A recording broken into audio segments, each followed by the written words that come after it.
It goes without saying that the popular business television show Shark Tank is a fun and educational way to see how investors think. Well, our sponsor, the Another Bite podcast, is here each week to delve deeper into Shark Tank episodes, helping entrepreneurs like you by offering their own unique thoughts, spin-off companies, critiques, and even talking with some of the folks who pitch to the sharks and live to tell the tale. From squatty potties to mensch on a bench, and even that weird golf club you use as a toilet, which has definitely been my favorite episode so far. I do highly recommend that one. Another Bite takes a fresh look at some of your favorite episodes and answers what these entrepreneurs are up to now. It's an amazing show for getting a more in-depth look at how businesses are built. And no matter where you are in your journey of work or business ownership, you can be sure you'll walk away with a fresh perspective. So listen to Another Bite, brought to you by the HubSpot Podcast Network, wherever you get your podcasts. Another Bite, hosted by John Dick, Jory Monroe, and Ariel Boswell, is brought to you by the HubSpot Podcast Network, the audio destination for business professionals. Each week, they break down episodes of everyone's favorite business television show, Shark Tank, offering their own unique thoughts, spin-off companies, critiques, and even talk with some of the folks who pitch to the sharks and live to tell the tale. From squatty potties to mensch on a bench, and even that weird golf club you use as a toilet, Another Bite takes a fresh look at some of your favorite episodes, and even more importantly, answers what these entrepreneurs are up to now. It's an amazing show for getting a more in-depth look at how businesses are built, and no matter where you are in your journey of work or business ownership, you can be sure you'll walk away with a fresh perspective. So listen to Another Bite wherever you get your podcasts.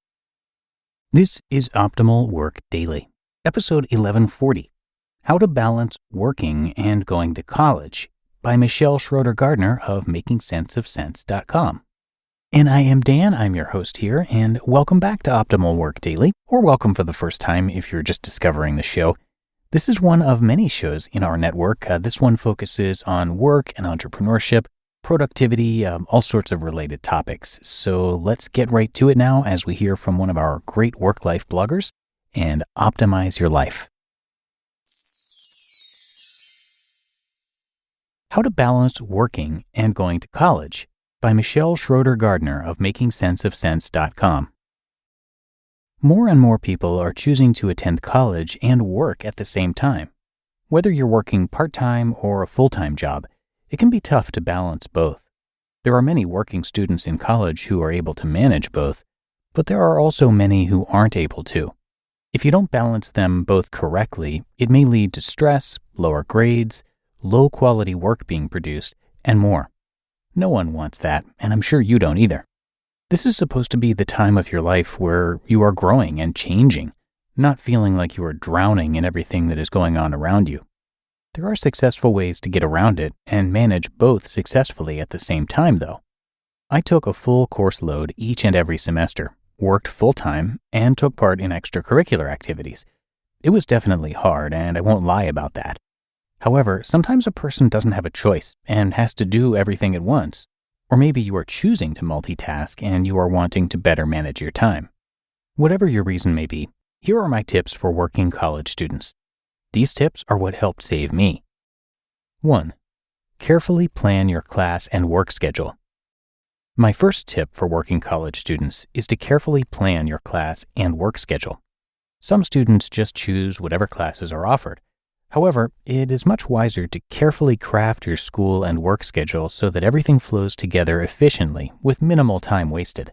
You can do this by researching what classes are offered when and trying to eliminate any gap that may be in between each class. Having an hour or two break between each class can quickly add up. Also, if you happen to have time off between classes, then using this time to do your homework and/or study can be a great use of time as well. 2. Eliminate any time that may be wasted. There are many time sucks that you may encounter each day. A minute here and a minute there may add up to a few hours wasted each day. The time you save could be used towards earning more money at your job, studying, socializing, or whatever else it is that you need or want to do. For working college students, every minute is important. There are many ways to eliminate any time wasters, including cut down on your commute time. If you find a job near your college campus, then you can eliminate a lot of traveling time. Prep your meals ahead of time. If you can bulk make your meals instead of individually making each one, you will be able to save a lot of time. And be aware of how much time you spend on social media and TV. The average person wastes many, many hours on social media and watching TV. Cutting back on this may save you hours each day without you even realizing it. 3. Separate yourself from distractions. Working college students experience a lot of distractions. Noise in the background, such as with a TV that is on or a party your roommate may be throwing, can distract you from what you need to be doing. If you're trying to study or do homework, then you should try to find a quiet place to get work done. You may want to close your bedroom door, hide the remote from yourself, and trust me, this works, or go to the library. 4. Have a to-do list and a set schedule. Having a to-do list is extremely helpful for working students in college because you will know exactly what has to be done and by when. You will then have your responsibilities sitting there right in front of your face so that you will have to face reality. Plus, I know that when I'm stressed, it can be easy to forget things. So having a to-do list eliminates any valuable minutes I may waste debating about whether I forgot to do something. And 5. Working students in college need to be realistic. While one person may be able to work like crazy and attend college at the same time, not everyone can do that. If your grades are dropping, then you may want to analyze whether you should drop your hours at work or school. What is more important to you at this time and for your future? With these tips, you'll be able to rock both your job and your college classes at the same time. Don't forget to fit in time for fun as well. Good luck. You just listened to the post titled How to Balance Working and Going to College by Michelle Schroeder-Gardner of MakingSenseOfSense.com. Your business was humming. Was.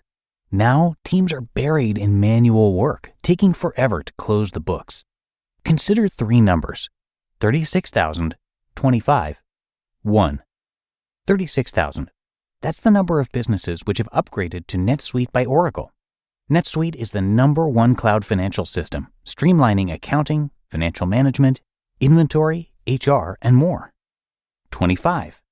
NetSuite turns 25 this year.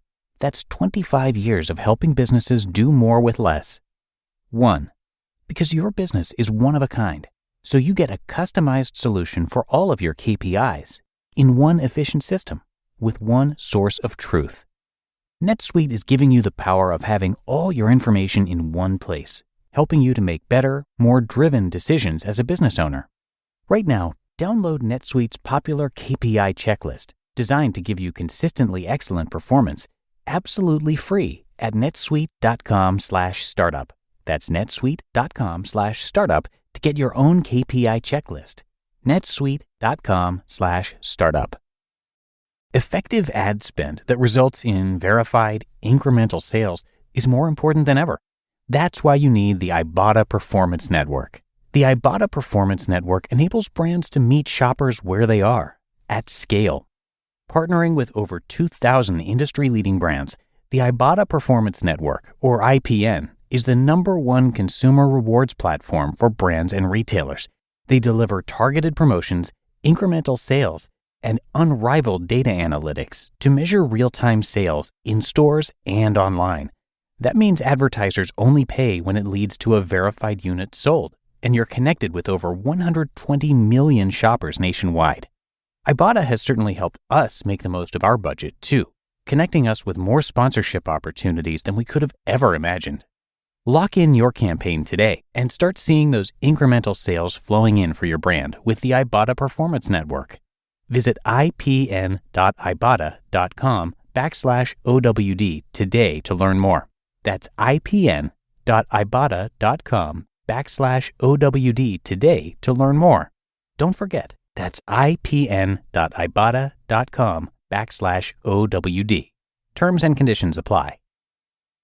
And thank you so much to Michelle, who created Making Sense of Sense to keep track of her financial progress, help readers improve their finances, and help her own personal finances. As just one example, due to this, she was able to pay off $38,000 in student loans in 7 months. She lived in an RV touring North America, and these days she lives on a sailboat. She and her husband sold their house and became full-time travelers. And like many of the authors on our shows, she went from being in debt to financially free and documents the journey on her blog for you. She publishes monthly income updates and shares how she earns over $100,000 a month online now. And she's pretty open about all those finances, so check that out. Again, her site is makingsenseofsense.com. But that's going to do it for today. I hope you're having a great one out there, and I will, of course, be back here with you tomorrow. And that is where your optimal life awaits.